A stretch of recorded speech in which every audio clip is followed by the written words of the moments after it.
और खबरों की आपाधापी के बीच एक बड़ी खबर आ रही है। फिल्म अभिनेता आमिर खान ने देश में असहिष्णुता के माहौल पर बड़ा बयान दिया है। आमिर खान ने कहा है कि पिछले 7-8 महीनों में देश का माहौल खराब हुआ है। उन्होंने अपनी पत्नी किरण राव का जिक्र करते हुए कहा कि कई बार किरण उनसे कहती हैं कि देश का माहौल ठीक नहीं रहा, क्या देश छोड़कर चला जाए।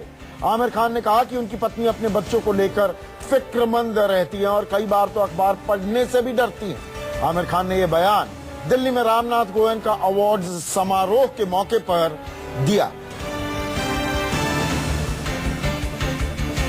और मेरे साथ मेरे सहयोगी रमन कुमार जुड़ चुके हैं। रमन, वजह क्या थी, ऐसा क्या ट्रिगर पॉइंट था कि माहौल खराब होने की फिक्र का इजहार करते दिखे आमिर खान? देखिए संदीप, सबसे बड़ी बात है कि आमिर खान ने ऐसा बयान दिया है, वो भी एक ऐसे प्रोग्राम में जिस प्रोग्राम में आमिर खान के बारे में बोला जाता है कि नरेंद्र मोदी के साथ या भारतीय जनता पार्टी की सरकार के साथ उन्होंने कई प्रोग्राम में उन्होंने शिरकत किया। अगर शाहरुख खान अगर ऐसा बयान देते तो उनके बारे में कहा जाता है कि कांग्रेस के नेताओं से जुड़े हुए हैं शाहरुख खान। लेकिन आमिर खान के इस बयान के बाद अब लोगों को सोचना पड़ेगा कि वाकई क्या असहिष्णुता बढ़ रही है इस देश में। और जिस तरीके से उन्होंने कहा कि उनकी पत्नी जो कि हिंदू हैं, उन्होंने कहा कि वो अपनी बच्चों के बारे में काफी फिक्रमंद रहती हैं और वो उनसे बात करती हैं कि क्या जो देश में माहौल है उस माहौल के चलते अपने बच्चों को या अपने परिवार को शिफ्ट कर जाएं, क्योंकि आमिर खान इतने बड़े कलाकार हैं, उनके पास सिक्योरिटी इतनी ज्यादा है। रमन, आप हमारे साथ बने रहिए। हमारे साथ जाने माने शायर मुनव्वर राणा जुड़ चुके हैं। और मुनव्वर राणा साहब, ये बताइए, इस तरह की चिंता जाहिर करना ये लाजमी था जिस तरह का माहौल बन रहा है, या दरअसल इस पर ये असहिष्णुता पर राजनीति जो चमकाने की एक कवायद भी शुरू हो गई है, उसी कड़ी में जोड़कर देखें इस बयान को?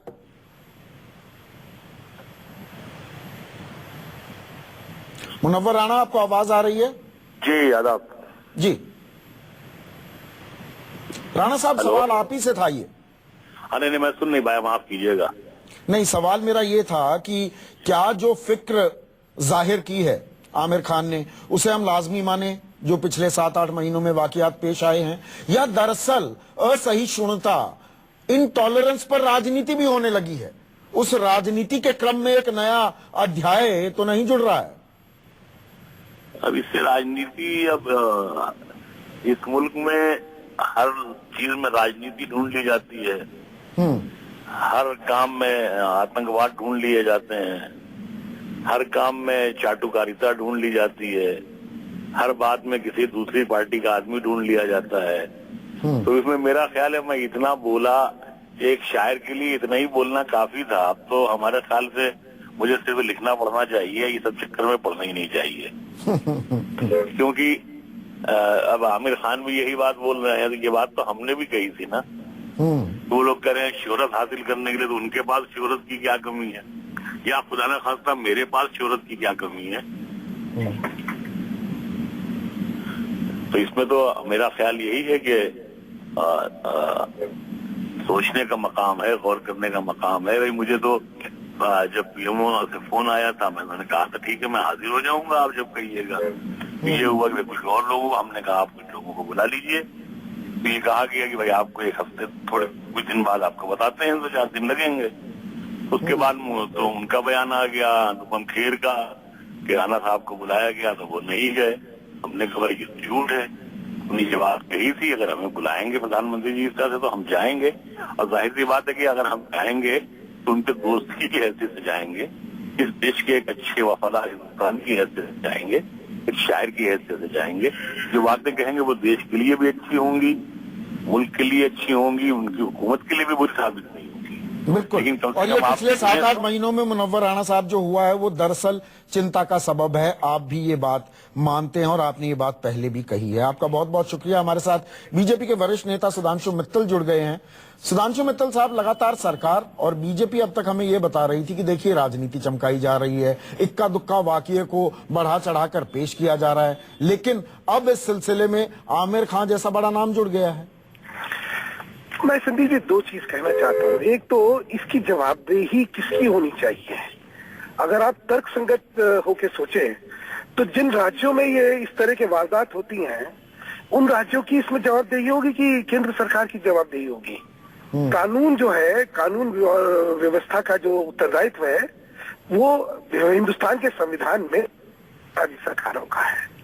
मुझे अजीब लगता है कि राज्य सरकार जो है वो कटघरे में नहीं खड़े होते, और जिसका इससे कोई लेना देना नहीं है उनको हर एक कोई कटघरे में खड़ा कर देता है। पर चिंता का सबब है, देश की साख पर बट्टा लगता है सवाल जब इस तरह के उठाए जाते हैं। सुनिए, मैंने वही कहा कि देश की इज्जत पे हमेशा बट्टा लगेगा। अगर एक माहौल ये बनाया जाएगा कि यहाँ तो इंटॉलरेंस का माहौल है, सहिष्णुता का माहौल है, तो स्वाभाविक तौर पे देश की प्रतिष्ठा पे, देश की इज्जत पे, देश के गौरव पे बट्टा लगेगा। बहुत बहुत शुक्रिया सुधांशु मित्तल। लेकिन यहाँ पर केंद्र बनाम राज्य का एक एंगल भी पेश करते हुए, वैसे आज हम देश के उन नौजवानों की आंखें भी खोलना चाहेंगे जो दुनिया की शांति पर सबसे बड़ा संकट बन चुके आईसिस की बरगलाने वाली सोच का शिकार हो रहे हैं। न्यूज 24 के पास भारत सरकार की वो अहम रिपोर्ट है जिसमें आईसिस में शामिल हुए भारतीयों के बारे में कई खुलासे किए गए हैं। कैसे बगदादी भारत के मुस्लिम नौजवानों को साजिश के तहत फंसाकर अपने नापाक मंसूबों के लिए इस्तेमाल करता है। कैसे आईसिस भारत के मुस्लिम नौजवानों को सिर्फ अपने फायदे के लिए मरने के लिए छोड़ देता है। कैसे आईसिस भारत के मुस्लिम नौजवानों को कमजोर मानता है।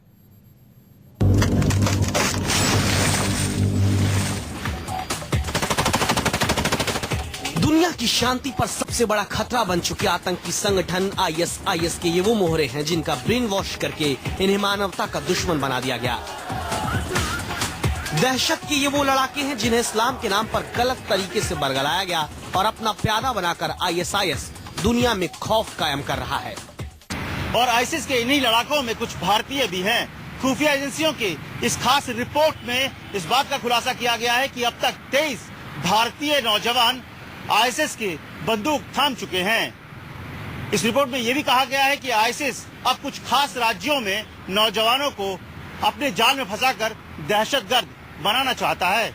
Development of internet technologies, you can of course use them properly. You take example of even terrorist organization like Daesh or ISIL. They use internet to ensure a lot of recruitment and support. इसीलिए आज हम आपको वो report दिखाने जा रहे हैं जिसके पन्ने गवाही देते हैं कि भारत के नौजवानों को इस्लाम के नाम पर बरगलाने वाला आतंकी संगठन आईएसआईएस असलियत में भारतीय मुस्लिमों के बारे में क्या सोचता है। गृह मंत्रालय की रिपोर्ट कहती है कि आईएसआईएस भारत से आने वाले मुस्लिम नौजवानों को अरब के लड़ाकों के मुकाबले दोयम दर्जे का मानता है।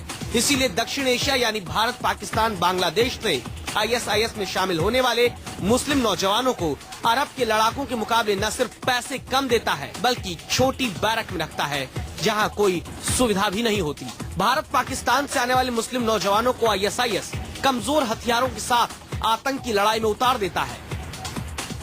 ये प्रॉमिस करके कि क्वालिटी ऑफ लाइफ बहुत बढ़िया होगी, आपको बढ़िया से बढ़िया अल्लाह के दर्शन होंगे, आप जन्नत में जाओगे, हर रोज आपको नई से नई सुंदर सुंदर लड़की मिलेगी।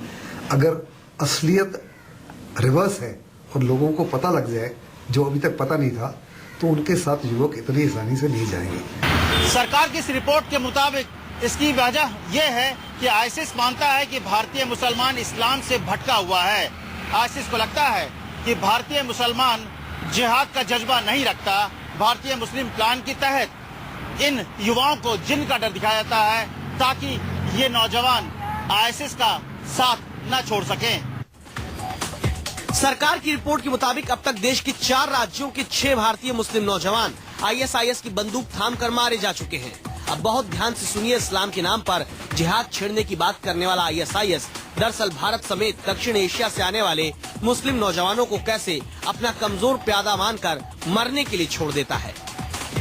आईएसआईएस भारत समेत दक्षिण एशिया से गए मुस्लिम नौजवानों को सुसाइड अटैक में सबसे ज्यादा इस्तेमाल करता है। उन्हें विस्फोटक से भरी गाड़ी लेकर भेजता है और ये तक नहीं बताया जाता कि ये धमाका कब कहाँ होगा। आईएसआईएस की साजिश के मुताबिक भारत, पाकिस्तान के नौजवान जैसे ही अपने मास्टरमाइंड के निर्देश पर हैंडलर से संपर्क के लिए मोबाइल का बटन दबाता है, अचानक विस्फोट होता है। ये खुलासा इस बात की गवाही है कि कैसे आईएसआईएस भारत के मुस्लिम नौजवानों को बस मौत के मोहरे की तरह इस्तेमाल कर रहा है। गृह मंत्रालय की 7 पॉइंट की ये सीक्रेट रिपोर्ट दक्षिण एशिया में आईएसआईएस के समर्थकों के लिए आंख खोलने वाली है। हमारा मकसद इस रिपोर्ट को दिखाने के पीछे यही है कि देश में ISIS की आतंकी सोच के साथ जरा सी भी नरमी रखने वाले नौजवान हकीकत से रूबरू हो सके। इस्लाम के नाम पर आतंक फैलाने वाले आईसिस का चेहरा तो आपने देखा है, लेकिन ये दस्तावेज आईसिस के उस चेहरे को सामने ला रहा है जिसमें आईसिस अपने लड़ाकों के बीच भी भेदभाव करता है। खास करके उन हजारों युवाओं के लिए ये दस्तावेज आंख खोलने वाला है जो अपने आप को आईसिस से जुड़कर गर्व महसूस करते हैं, फख्र महसूस करते हैं, क्योंकि ये दस्तावेज ये बताता है कि आईसिस भारत, बांग्लादेश जैसे देशों के युवाओं का सिर्फ और सिर्फ इस्तेमाल करता है और उन्हें मरने के लिए लड़ाई में भेज देता है। कैमरा मस्तान सिंह के साथ अमित कुमार, दिल्ली, न्यूज़ 24। और खुफिया एजेंसियों की माने तो आईसिस के लिए पश्चिम बंगाल एक अहम राज्य हो सकता है, क्योंकि युवाओं को आतंकवाद की लड़ाई में शामिल करने के लिए वहां आईसिस की सबसे गहरी निगाहें हैं। गृह मंत्रालय के बेहद पुख्ता सूत्रों के मुताबिक पता चला है कि आईसिस ने अपने यहां भारत के मुस्लिम नौजवानों को बरगलाकर शामिल करने के लिए साइबर रूट का इस्तेमाल करना शुरू कर दिया है। हाल ही में इंटेलिजेंस ब्यूरो ने एक आंकड़ा जारी किया है जो बताता है कि पश्चिम बंगाल का हावड़ा देश का वो चौथा शहर है जहां मुस्लिम नौजवानों ने आईसिस के बारे में ऑनलाइन दिलचस्पी दिखाई है। इस लिस्ट में सबसे ऊपर श्रीनगर है, दूसरे नंबर पर पश्चिम बंगाल से सटे असम का बड़ा शहर गुवाहाटी है, तीसरे नंबर पर महाराष्ट्र का चिंचवाड़, जहां युवाओं ने आईसिस के बारे में ऑनलाइन जानकारी सबसे ज्यादा हासिल की है, जबकि पिछले 2 महीनों में पश्चिम बंगाल के नादिया और मुर्शिदाबाद के सीमावर्ती गांवों में भी बड़े पैमाने पर आईसिस के पोस्टर्स मिले थे। कुछ दिनों पहले ही आईसिस ने बंगाली में अपना संदेश वाला वीडियो भी अपलोड किया है। और अब खबर आपके बच्चों की पढ़ाई से जुड़ी हुई। हो सकता है कि जल्द ही आपके बच्चे को स्कूल में और ज्यादा लंबा वक्त गुजारना पड़े। हो सकता है कि जल्द ही आपके बच्चे को संस्कृत अनिवार्य रूप से स्कूलों में पढ़नी पड़े। को एजुकेशन को भी बंद किया जा सकता है, क्योंकि देश की नई शिक्षा नीति जो तैयार हो रही है उसमें यही सुझाव संघ की तरफ से आए हैं। जी हां, आरएसएस की तरफ से तैयार की गई ये शिक्षा नीति जनवरी में मानव संसाधन मंत्रालय को सौंपी जानी है।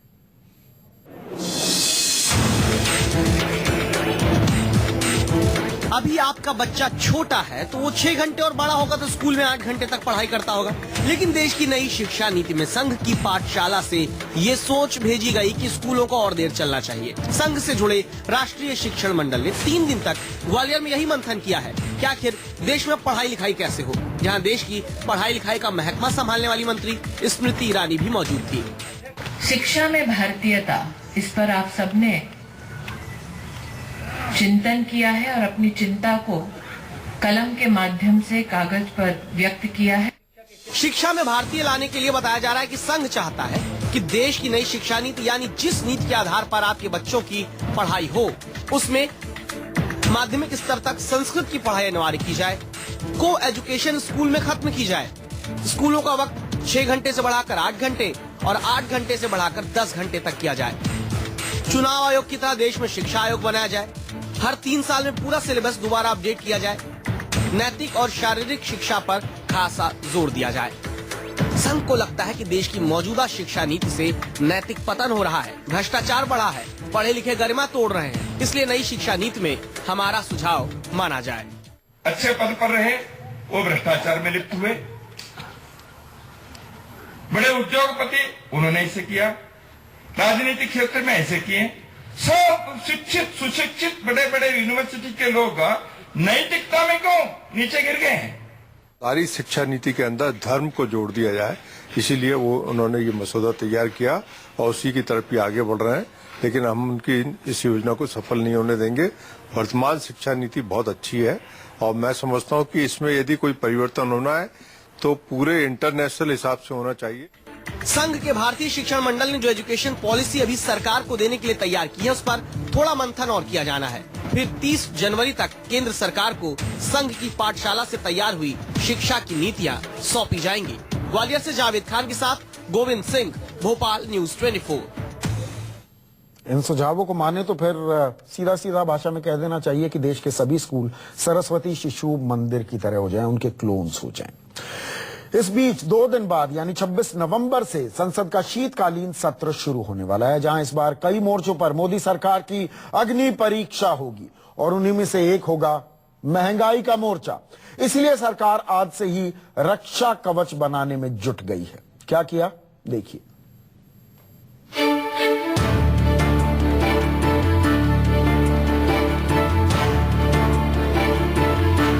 बिहार चुनाव में हार की ठीक बाद 26 नवंबर से शुरू होने वाले संसद के शीतकालीन सत्र में मोदी सरकार की अग्नि परीक्षा उसी मुद्दे पर होने वाली है जिसके बलबूते 18 महीने पहले नरेंद्र मोदी प्रचंड बहुमत के साथ प्रधानमंत्री बने थे। इस बार संसद में मोदी सरकार को विरोधी जो घेरेंगे वो अलग है, लेकिन असली इम्तिहान तो दाल, तेल, प्याज और टमाटर की महंगाई पर होगा।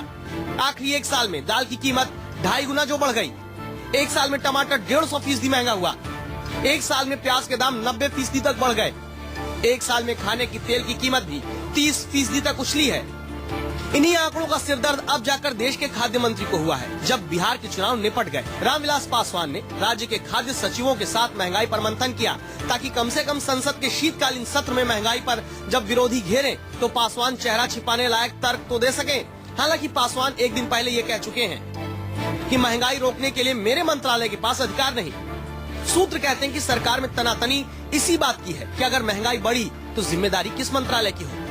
बताया जाता है कि पासवान इससे नाराज रहते हैं कि जब महंगाई बढ़ती है तो उनकी तरफ देखा जाने लगता है, जबकि पासवान के मुताबिक महंगाई पर लगाम की जिम्मेदारी तो कृषि मंत्रालय की है। लेकिन क्या ऐसी दलीलें संसद में विपक्ष सुनेगा जो बिहार चुनाव के बाद संसद में मोदी सरकार को घेरने के लिए बेताब है? अच्छे दिन, जैसे उन्होंने कहा, सिर्फ अमीरों के लिए आए हैं। अच्छे दिन आम आदमी, मध्यम वर्ग, नौजवान और किसानों के लिए कब अच्छे दिन आएंगे, या वो भी जुमला बनकर। महंगाई रोकने के कई फॉर्मूले प्रधानमंत्री नरेंद्र मोदी खुद चुनावी रैलियों में चुटकियों पर गिनाते हुए बताते थे, लेकिन वो चुटकी बजने का इंतजार अब तक जनता कर रही है, क्योंकि चुटकी भर दाल और चुटकी भर टमाटर ही जनता को खाने के लिए मिल रहा है। ये तो बात हो गई महंगाई की। इस डायन को काबू नहीं कर पा रही है सरकार। उधर संसद का शीतकालीन सत्र शुरू होने वाला है तो अब फिर सरकार को भी और विपक्ष को भी, सबको किसानों की याद आने लगी है। आज जमीन अधिग्रहण बिल पर जब दिल्ली में जेपीसी की बैठक हो रही थी तब यूपी के सहारनपुर में गन्ना किसानों का दर्द साझा करने पहुंचे थे कांग्रेस उपाध्यक्ष राहुल गांधी। यहां लैंड बिल पर जेपीसी की बैठक में कोई फैसला नहीं हो पाया। वहां सहारनपुर में राहुल गांधी ने किसानों के मुद्दे पर सीधे प्रधानमंत्री को घेरने की कोशिश की।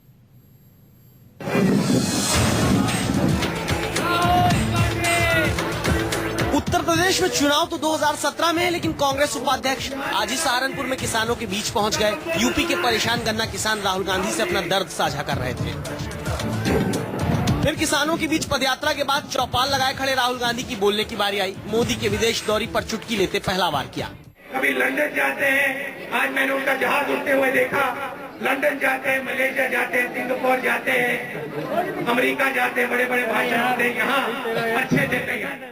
अलग अलग मुद्दों पर देश के कई हिस्सों में पैदल मार्च कर चुके राहुल गांधी यूपी में ये पहली बार पहुंचे थे। लगे हाथ मोदी पर निशाना भी साधा और जनता से अपना दिल का रिश्ता भी जोड़ने लगे। ये मेरा दिल का रिश्ता है, प्यार का रिश्ता है, और इसीलिए जब नरेंद्र मोदी जी हवाई जहाज में इंग्लैंड जा रहे हैं, राहुल गांधी आपके खेतों के बीच में आ रहा है।